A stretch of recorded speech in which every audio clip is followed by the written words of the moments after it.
अगर कोई बच्चा पैदा होते ही बोले, मैं यहाँ गलती से आ गया हूँ, मुझे वापस जाना होगा, तो क्या आप उसे पागल समझेंगे या कोई ब्रह्मांडीय चेतावनी? ये कहानी आपको उस रहस्य तक ले जाएगी जहां आत्मा, समय और ब्रह्मांड सब एक जाल की तरह उलझे हैं। आखिरी सीन में जो सच सामने आएगा वो आपके होश उड़ा देगा। तो चलिए शुरू करते हैं। गांव की सीमाओं पर फैला घना जंगल उस शाम कुछ अधिक ही शांत था, जैसे हवा भी वहां थमी हो, जैसे पेड़ आपस में कोई रहस्य साझा कर रहे हों, और जैसे धरती के भीतर कुछ हलचल हो रही हो। सूरज ढलने को था और आसमान में नीला रंग किसी सूफियाना गीत की तरह फैल रहा था।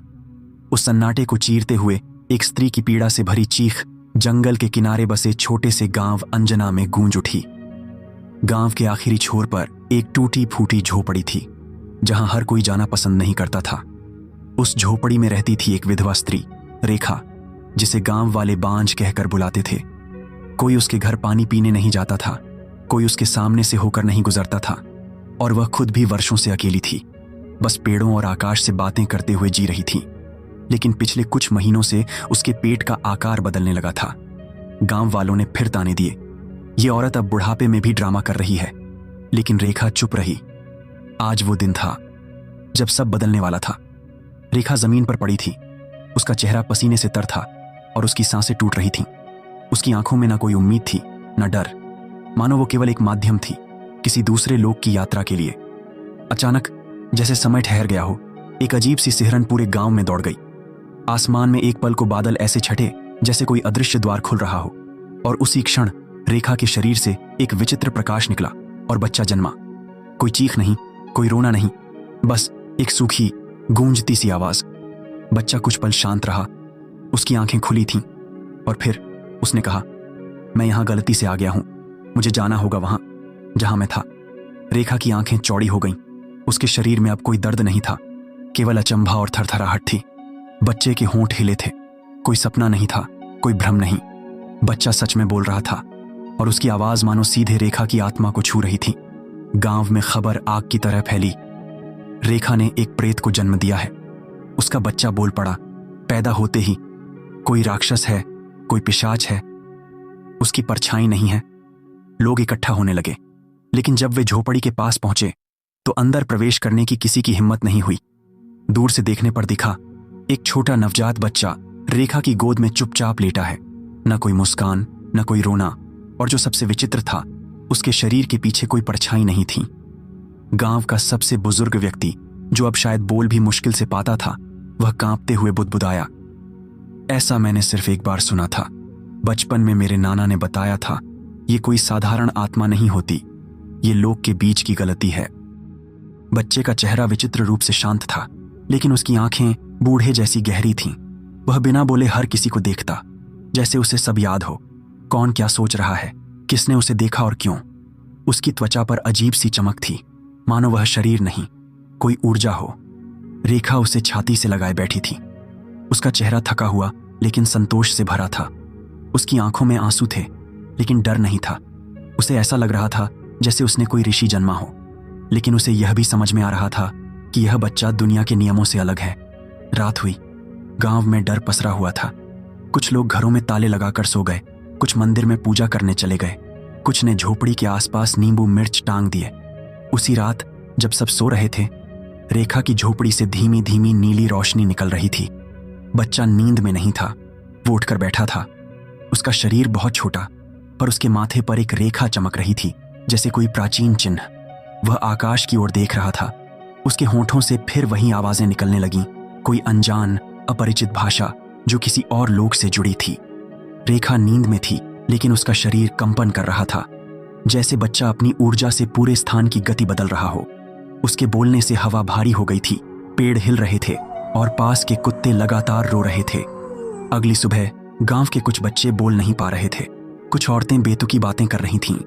गांव की घड़ी उल्टी चलने लगी थी। ये सब सिर्फ झोपड़ी के आसपास हो रहा था। अब गांव में डर चरम पर था। इसी अराजकता के बीच तीसरे दिन दोपहर के समय एक अनजान व्यक्ति गांव के जंगल की ओर से आया। लंबा कद, सफेद दाढ़ी, गेरुए वस्त्र और आंखें इतनी गहरी कि देखने वाला कुछ पल को थम जाए। किसी ने उसे आते नहीं देखा, पर वो अचानक गांव के बीच आ खड़ा हुआ। उसने किसी से कुछ नहीं पूछा, वह सीधा रेखा की झोपड़ी की ओर चल पड़ा। गांव वाले उसका पीछा करते हुए गए। सब सांस रोके खड़े थे। वो साधक जैसे ही झोपड़ी के अंदर दाखिल हुआ, बच्चा उसके सामने शांत बैठ गया, बिना किसी डर, बिना किसी हलचल के। साधक ने अपनी आंखें बंद की, गहरी सांस ली और फिर झुककर बच्चे की ओर देखा। 1 क्षण, 2 क्षण, फिर उसने सबकी ओर मुड़कर कहा, इस बच्चे को छूना मत। यह कोई सामान्य आत्मा नहीं है। यह गलती से नहीं, उद्देश्य से आया है। लेकिन यह उद्देश्य अभी तुम्हें समझ नहीं आएगा। इसका समय आना बाकी है। गांव में सन्नाटा था। रेखा की आंखों से आंसू बह रहे थे। वो मुस्कुरा रही थी, जैसे उसने कुछ खोया नहीं, बल्कि पाया हो। कोई उत्तर, कोई संकेत, या शायद कोई रिश्ता जो पिछले जन्मों से था। साधक ने झोपड़ी से निकलते हुए अंतिम वाक्य कहा, यह बच्चा जहां भी रहेगा वहां समय सीधा नहीं चलेगा। यह केवल शरीर नहीं, चेतना की परीक्षा है। उस दिन के बाद गांव की हवाओं में कुछ बदल गया था। कोई स्पष्ट डर नहीं था, लेकिन अनकही चेतना हर गली में बहने लगी थी। बच्चा चुप रहता, लेकिन उसकी आंखों में कुछ था जो कहता था, मैं यहां नहीं था, लेकिन अब हूं, और मैं लौटना चाहता हूं। लेकिन कैसे, क्यों और कब? इसका उत्तर किसी के पास नहीं था, शायद खुद बच्चे के पास भी नहीं। और इसी अनुत्तरित प्रश्न के साथ कहानी अपने अगले रहस्य की ओर बढ़ने लगी थी। गांव में साधक के आगमन के बाद एक अजीब सन्नाटा पसरा हुआ था। लोगों ने जैसे बोलना बंद कर दिया था। डर अब कौतूहल में बदल रहा था। कुछ लोग अब रेखा की झोपड़ी के पास जाकर दिए जला रहे थे, जैसे कोई अनकहा अपराध धोना चाह रहे हों। वो बच्चा अब गांव के लिए कोई श्राप नहीं, बल्कि रहस्य बन चुका था। ऐसा रहस्य जिसे कोई भी पूरी तरह समझ नहीं पा रहा था, लेकिन जिसकी उपस्थिति अब महसूस की जा रही थी। हर दिन, हर सांस में। साधक का नाम किसी को नहीं मालूम था। वो बस वो जो जंगल से आया कहलाता रहा। लेकिन धीरे धीरे कुछ बातें गांव में फैलने लगी थीं। जैसे उसने 30 साल ध्यान किया है किसी हिमालय की गुफा में। उसने एक बार किसी को मरने से पहले उनके 3 अगले जन्म दिखाए थे, या कि वह खुद कभी मनुष्य नहीं था। किसी को नहीं पता कि यह सच था या बस लोगों की कल्पना। लेकिन उसके पास एक गहराई थी जो कोई सामान्य इंसान नहीं रखता। वह अब रेखा की झोपड़ी में ही रहने लगा था। एक कोने में चुपचाप बैठा रहता, कभी कभी आंखें बंद करता, कभी बच्चे को एकटक देखता और कुछ बोलता नहीं। रेखा उसके पास बैठती, लेकिन उसे सवाल नहीं करती। उसे बस इतना समझ में आ गया था कि यह साधु उस बच्चे को जानता है, शायद उस लोक को भी जानता है जहां से वह आया है। बच्चा अब 6 दिन का हो चुका था, पर वह सामान्य शिशु नहीं था। वह न दूध मांगता था, न रोता था। उसकी आंखें खुली रहतीं, और कभी कभी वो अपनी नन्ही उंगलियों से मिट्टी या दीवार पर अजीब चिन्ह बनाता, जिन्हें देखकर रेखा की रूह कांप जाती। वे चिन्ह किसी भाषा जैसे नहीं लगते थे, लेकिन उनमें कोई कंपोजिशन था, जैसे ब्रह्मांड की कोई अनसुनी ध्वनि को चित्र में ढाल दिया गया हो। साधक अब उस पर ध्यान देता। एक रात वह ध्यान में बैठा और रेखा से कहा, इस बच्चे की आत्मा बहुत दूर से आई है, इतना दूर कि वहां समय नाम की कोई चीज नहीं होती। रेखा ने डरते हुए पूछा, वो इंसान है ना? साधक मुस्कुराया नहीं, सिर्फ उसकी ओर देखता रहा। इंसान एक भ्रम है। जो तुम देख रही हो वो एक शरीर है जो इसमें आया है। वो मार्गदर्शक आत्मा है। पर गलती हो गई है। कैसी गलती? रेखा की आवाज डरी हुई थी। ये आत्मा बीच के लोक की है। ना वो पूरी तरह जन्म लेती है, न मरती है।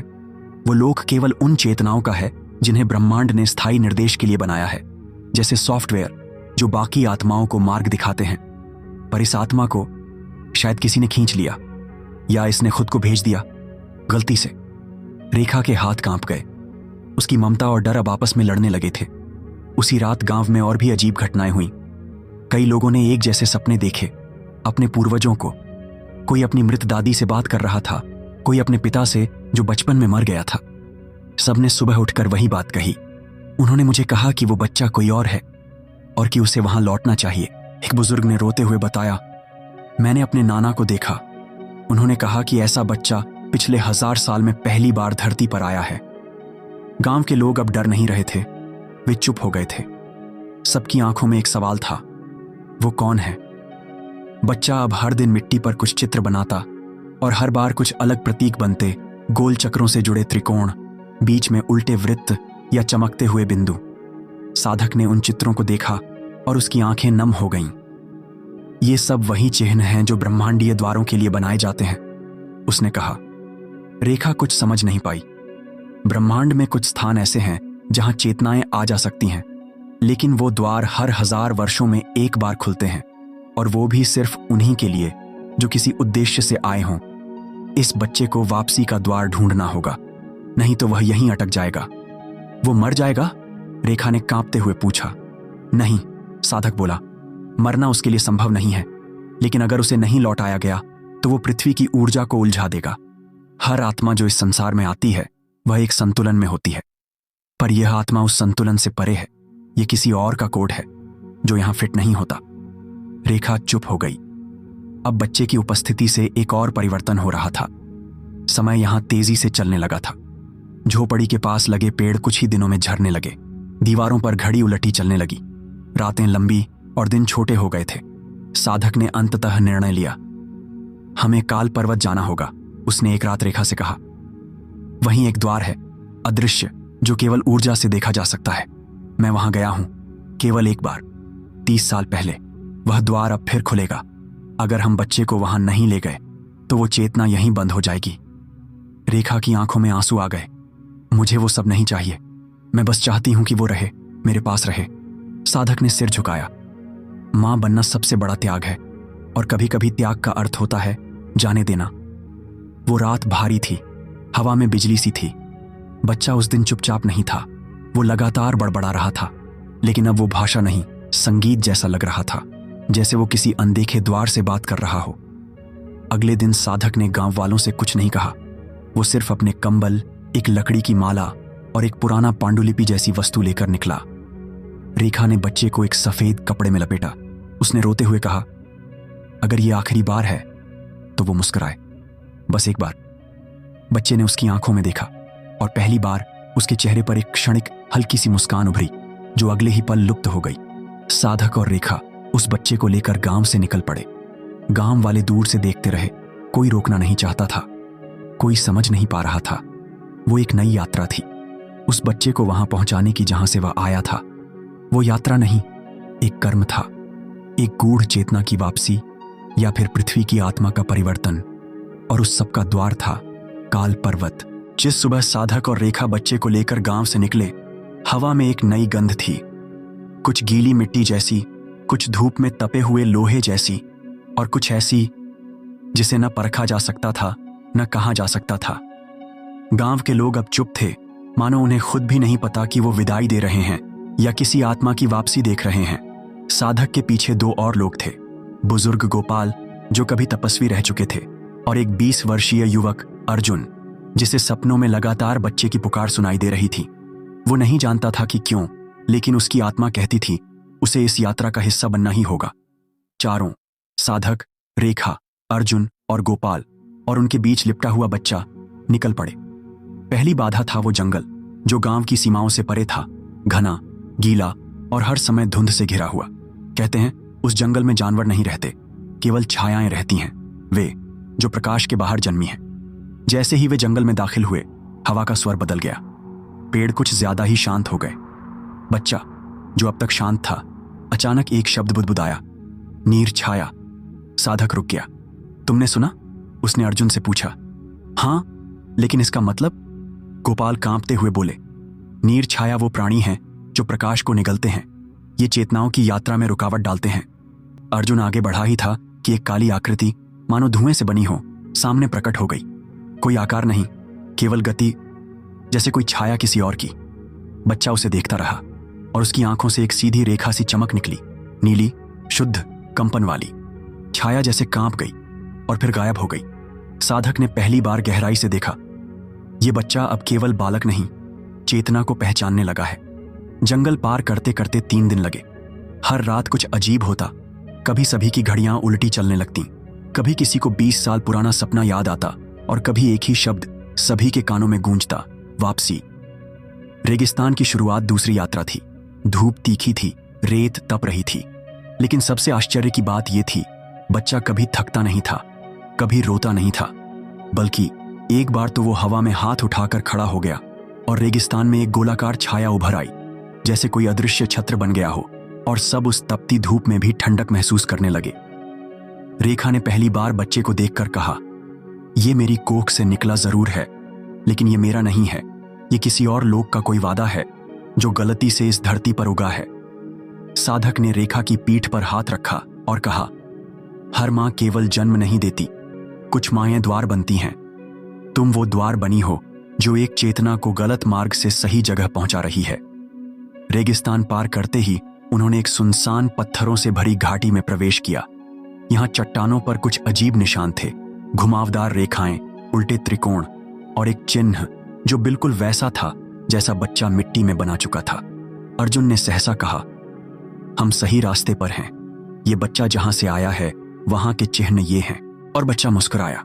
साधक को पहली बार डर लगा, क्योंकि वो मुस्कान बालक की नहीं थी, वो जैसे ब्रह्मांड की मुस्कान थी जिसमें सब कुछ छिपा था, प्रकाश, अंधकार और अनंत काल।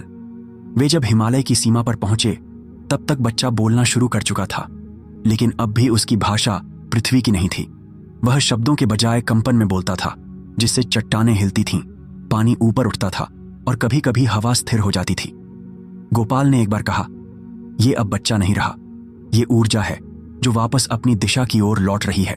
साधक अब कम बोलने लगे थे। वो चुप रहते, लेकिन उनके भीतर एक उलझन थी, क्योंकि अब उन्हें खुद नहीं पता था कि बच्चा मार्गदर्शक है या स्वयं ब्रह्मांडीय उद्देश्य। फिर एक दिन काल पर्वत उनके सामने था, ऊंचा, कटा-फटा, चट्टानों से भरा पर्वत, जहां मौसम हर पल बदलता था। एक क्षण धूप, एक क्षण बर्फ, फिर तूफान और अचानक सन्नाटा। साधक ने एक गुफा की ओर इशारा किया, यहीं से प्रवेश करना होगा। अंदर एक द्वार है जो दिखाई नहीं देता, केवल अनुभूत होता है, और वो केवल तब खुलेगा जब आत्मा अपनी पहचान स्वीकार ले। बच्चा चुप था, लेकिन उसके चारों ओर अब हल्की रोशनी दिखाई देने लगी थी, जैसे उसका शरीर किसी ऊर्जा से लिपटा हो। उसके कदम स्वयं उस दिशा में बढ़ने लगे जहां साधक ने इशारा किया था। गुफा में घुसते ही अजीब ठंडक थी, लेकिन यह शरीर की नहीं थी, ये मन की थी, जैसे किसी ने अंदर आकर समय को रोक दिया हो। बच्चा आगे बढ़ा। अचानक एक चट्टान पर उसने हाथ रखा और पूरा पर्वत एक बार कांप उठा। साधक चीख पड़ा, वो जाग गया है।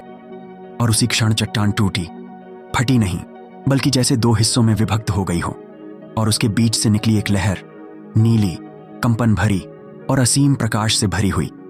वो कोई द्वार नहीं था, कोई गुफा नहीं थी, कोई सुरंग नहीं थी। वो केवल आत्मा के अनुभव से प्रकट हो रहा था, एक ब्रह्मांडीय द्वार। अर्जुन और गोपाल उसकी ओर देखने लगे, लेकिन उन्हें सिर्फ हवा दिखी। पर साधक ने आंखें बंद कीं और उसने देखा एक रेखा अनंत प्रकाश में जाती हुई।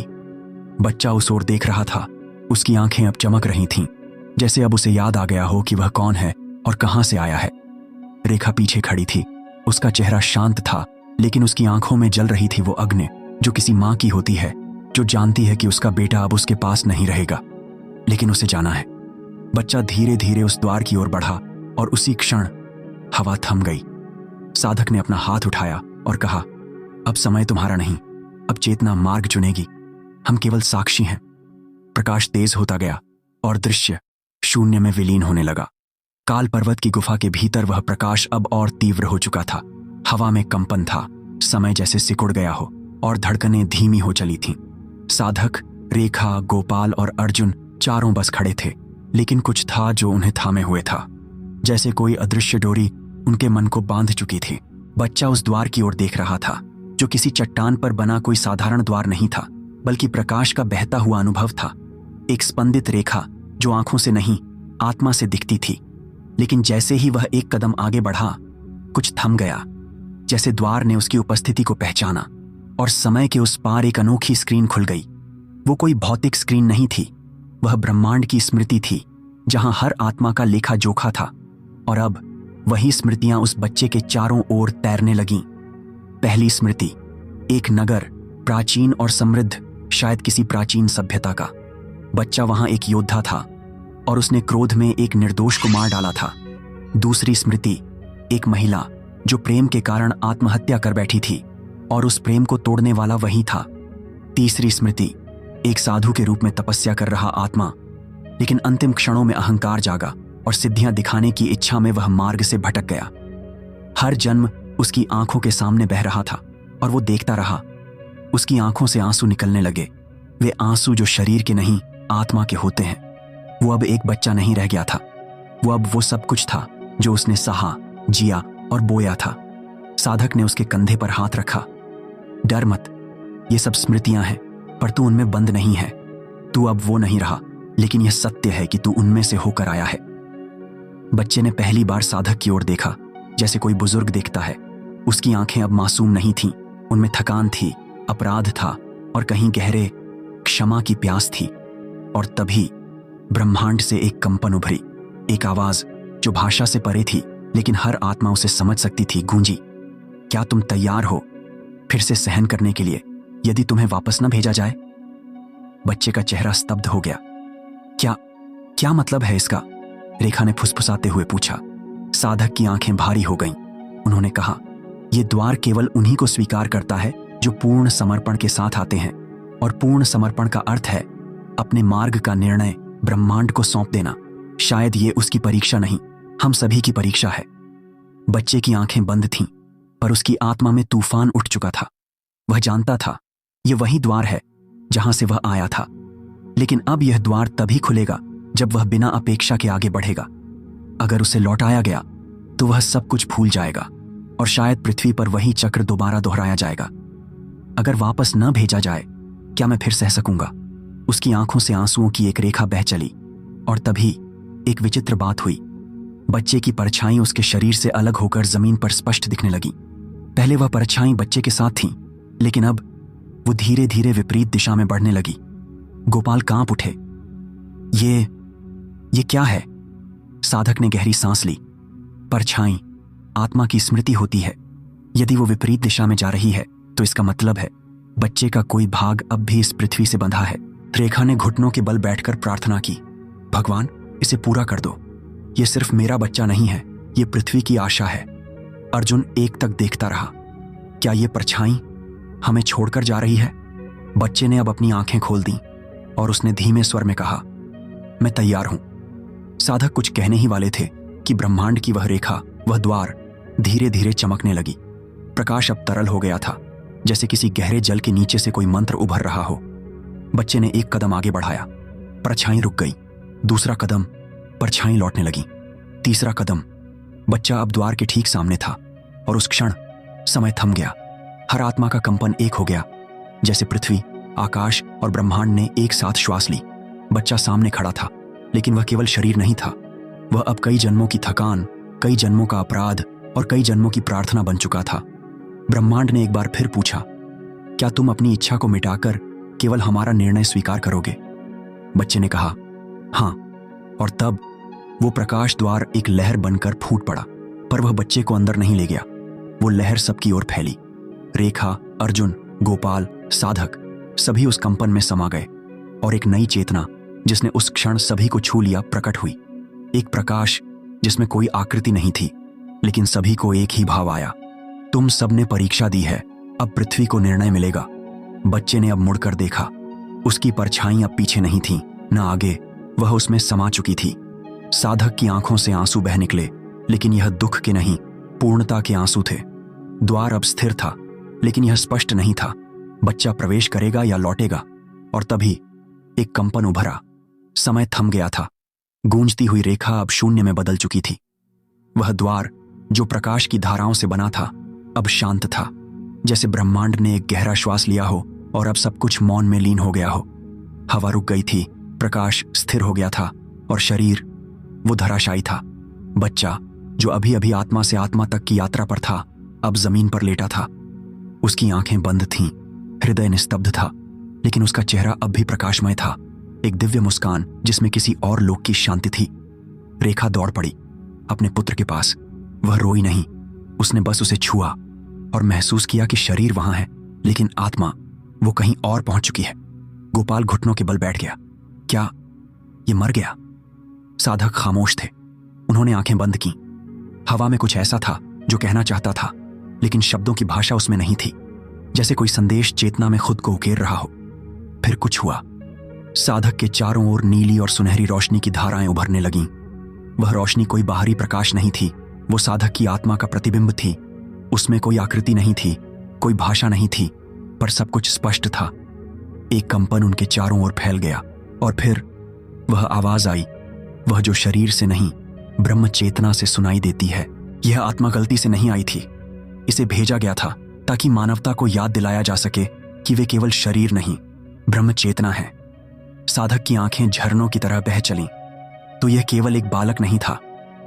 वह बालक जो सभी को अजीब लगता था, जिसके स्पर्श से दीपक बुझते थे, जिसके शब्दों से डर लगता था।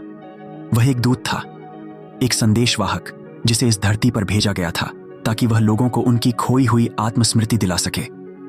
रेखा रो रही थी, लेकिन वह रोना दुख का नहीं था। वह जैसे अपनी आत्मा से कह रही थी, मैंने जन्म दिया, पर वह केवल मेरा बेटा नहीं था।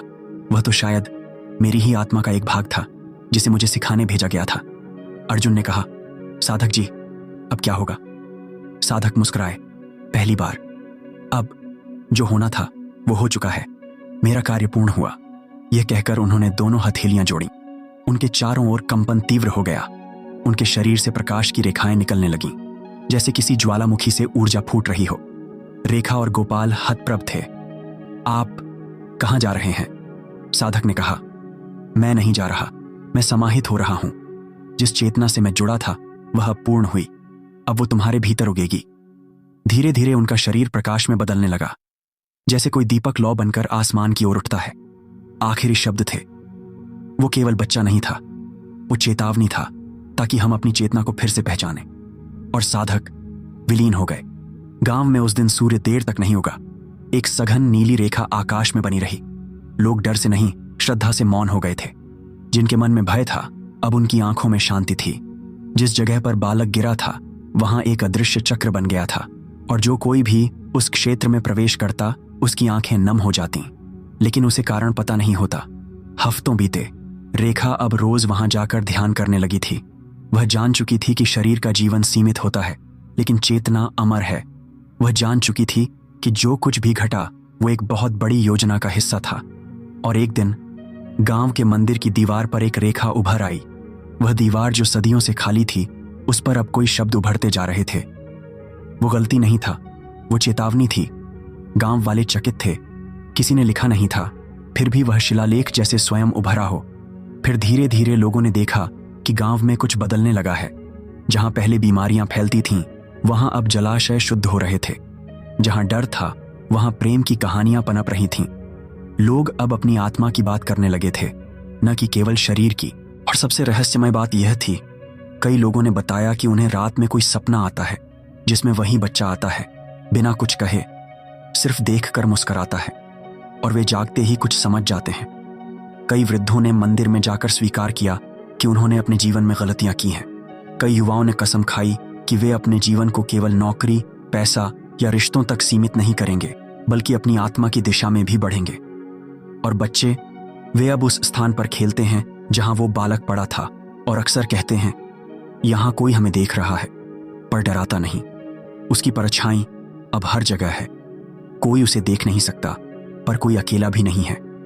ऐसा लगता है जैसे वह हर आत्मा के साथ एक बिंदु की तरह जुड़ गया हो। उस दिन के बाद से गांव का नाम भी बदल गया। अब लोग उसे प्रकाश ग्राम कहते हैं, चेतना का गांव। और यह कथा केवल एक गांव की नहीं रही। ये कहानी अब धीरे धीरे फैलने लगी, एक मौन तरंग की तरह। लोग जहां भी इसे सुनते, उनकी आंखें नम हो जाती, क्योंकि हर कोई किसी न किसी रूप में उस बच्चे से जुड़ा था। और ब्रह्मांड, वह अब भी मौन है। पर हर बार जब कोई आत्मा थक जाती है, जब कोई मनुष्य कहता है, मैं टूट गया हूं, तो कहीं ना कहीं वह परछाई प्रकट होती है, एक मुस्कान के साथ, और चेतना फिर से जागती है। अगर इस कहानी ने आपके भीतर कुछ हिला दिया, कोई सवाल जगा दिया, या आत्मा को छू लिया, तो लाइक जरूर करें, ताकि ये ऊर्जा औरों तक भी पहुंचे। कमेंट में बताएं, क्या आप मानते हैं कि हम सब सिर्फ शरीर नहीं, कोई बड़ा संदेश है? और सब्सक्राइब जरूर करें, क्योंकि ऐसी ही अद्भुत और आत्मा को झकझोर देने वाली कहानियां हम आगे भी लेकर आते रहेंगे, जो सिर्फ सुनने के लिए नहीं, महसूस करने के लिए भी